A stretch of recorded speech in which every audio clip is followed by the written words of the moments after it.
All right, let's talk about impulse buying.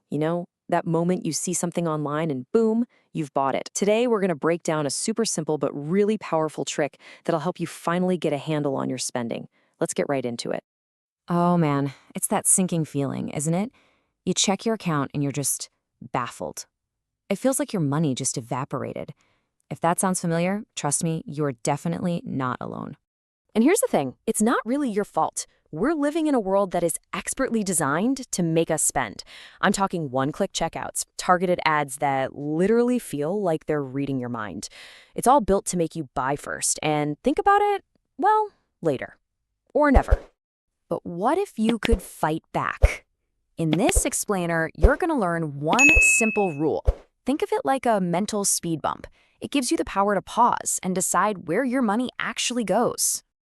Okay, so first, we've got to understand what's happening inside our heads. Why is it so ridiculously easy to overspend these days? It all comes down to something called the pain of paying. So, picture this. You're handing over a crisp $20 bill. You physically feel it leave your hand, your wallet gets lighter.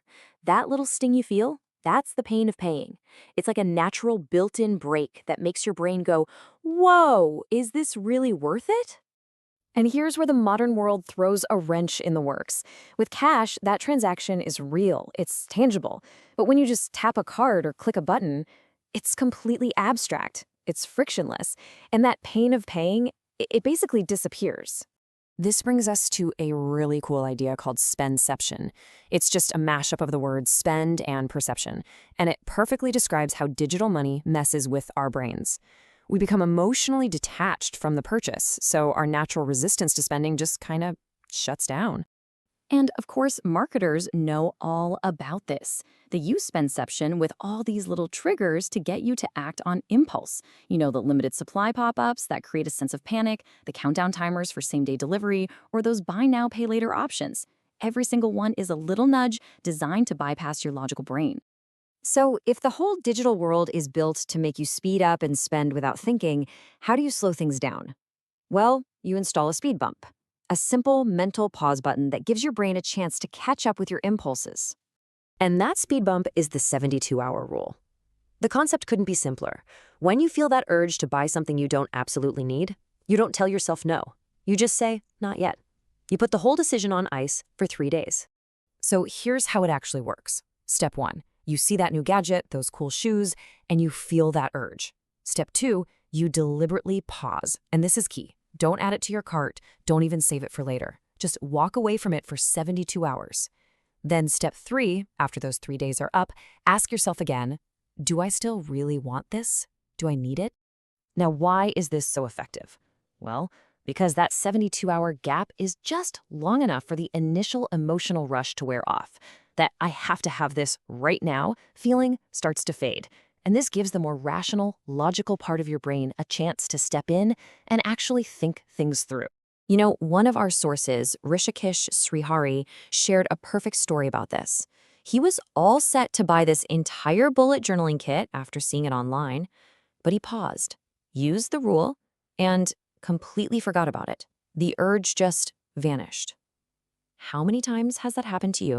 But here's the really cool part. This rule isn't just a clever trick to save a little cash here and there.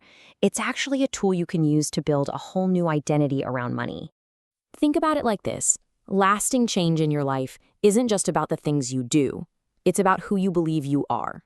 It's all about shifting your own self-image. So look at the difference here. An outcome goal is focused on a result, right? Like, I want to save $1,000. But an identity goal is about who you want to become. I am a mindful spender, or I'm the kind of person who is financially responsible. See how much more powerful that is? There's this amazing quote from James Clear, who wrote Atomic Habits. He says, every action is a vote for the person you want to become. I love that. Every little choice you make is casting a ballot for your future self. So every single time you use the 72-hour rule, you're not just saving money on one thing. You're casting a vote. You're giving your brain a little piece of evidence that says, see, I am a mindful spender. And over time, all those little votes add up and actually change who you are. Okay, so what does all of this mean for you right now? Let's quickly wrap up with the key things you need to remember. So number 1, remember Spendception. Digital spending is designed to be painless to make you spend more. Just knowing that is half the battle. Number 2, use the 72-hour rule. It's your practical, easy-to-use pause button. And number 3, see every time you use that rule as a vote for the new you, someone who is totally in control of their finances. And remember, this whole thing isn't about restricting yourself or feeling deprived. It's actually about empowerment. It's about making sure your spending is a conscious choice that lines up with your values and your goals, not just a knee-jerk reaction to some clever ad. So, I'll leave you with a challenge. Think about the next few days. What's one non-essential thing you might be tempted to buy? Go on, put the 72-hour rule to the test. Just wait 3 days and see what happens. You might be surprised.